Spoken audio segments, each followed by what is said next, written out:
सीढ़ियों के नीचे। भाग 3। आरव की रहस्यमय गुमशुदगी के बाद बंगला फिर से चर्चा में आ गया। पुलिस छानबीन करती रही, लेकिन कोई सुराग नहीं मिला। बस दीवार पर खून से लिखा था 2:03। अब हर रात एक नया नाम। इस केस की फाइल धीरे धीरे बंद हो गई। 3 महीने बाद काव्या, एक क्राइम पॉडकास्ट होस्ट, ने इस रहस्य पर काम शुरू किया। वह बंगले की घटनाओं को रिकॉर्ड करना चाहती थी। लोगों ने उसे मना किया, लेकिन काव्या ठान चुकी थी। वह रात को 2 बजे बंगले में दाखिल हुई, कैमरा ऑन किया और बोली, मैं यहाँ 2:03 की आवाज रिकॉर्ड करने आई हूँ। क्या कोई है? ठीक 2:03 पर वही धीमी सी सीढ़ियां चढ़ने की आवाज शुरू हुई। लेकिन कैमरे में कुछ नहीं दिखा, सिर्फ एक अजीब सी सांसों की आवाज रिकॉर्ड हुई। अचानक उसे दीवार पर लिखा एक नया संदेश दिखा, काव्या, तुम बहुत करीब आ गई हो।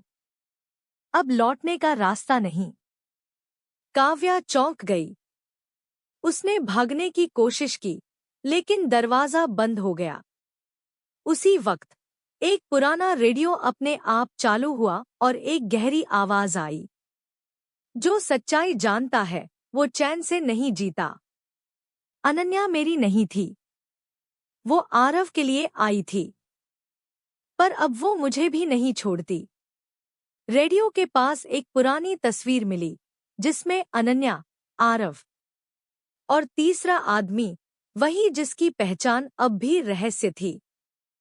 काव्या ने वो तस्वीर दुनिया के सामने लाने का फैसला किया। अगली सुबह वह नहीं मिली, लेकिन उसका कैमरा फुटेज जरूर मिला। आखिरी रिकॉर्डिंग में 2:03 बजे वही परछाई काव्या की ओर बढ़ती दिखी और स्क्रीन ब्लैक हो गई। फुटेज का आखिरी फ्रेम 2:03। अगला नाम, तुम। इस कहानी का आखिरी अध्याय और असली सच। भाग 4। अंतिम सच। 8 शब्द। काव्या की गुमशुदगी के बाद केस फिर से खुल गया, लेकिन इस बार पुलिस ने पुराने रिकॉर्ड, तस्वीरें और आरव की जांच को गंभीरता से लिया। काव्या के कैमरे से मिली तस्वीरों में एक चेहरा था, अनन्या, आरव और एक तीसरे व्यक्ति का। उस तीसरे आदमी को पहचानना मुश्किल था, लेकिन चेहरे की बनावट से शक एक नाम पर गया, दीपक वर्मा, जो पहले उस बंगले का केयरटेकर था और पुलिस के अनुसार कई साल पहले गायब हो चुका था।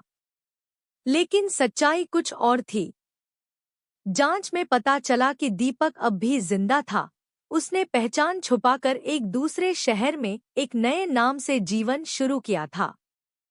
पुलिस ने उसकी पुरानी फिंगरप्रिंट रिपोर्ट और डायरी में मिले सबूतों से उसे पकड़ लिया। पूछताछ में दीपक ने कबूल किया, अनन्या मुझे पसंद थी, लेकिन उसने मुझे कभी भाव नहीं दिया। जब उसने आरव से मिलने की बात की, मुझे गुस्सा आ गया। मैंने उसे हवेली के तहखाने में बंद कर दिया, फिर डर के मारे वहां से भाग गया। आरव और काव्या दोनों को भी उसने रास्ते से हटाने की कोशिश की, ताकि उसका गुनाह कभी उजागर न हो। दीपक को उम्र कैद हुई। हवेली को सरकारी देखरेख में ले लिया गया। अनन्या की याद में वहां एक स्मारक पुस्तकालय बनाया गया, जिसमें उसकी डायरी, तस्वीरें और रिकॉर्ड रखे गए। काव्या का कैमरा आज भी वहां रखा है। उस पर एक पंक्ति खुदी है, जो सच की तलाश करता है वो खोता नहीं, बल्कि इतिहास बन जाता है। अब हर रात 2:03 पर हवेली शांत रहती है। ना कोई आवाज आती है, ना कोई परछाई चलती है, क्योंकि अब न्याय हो चुका है।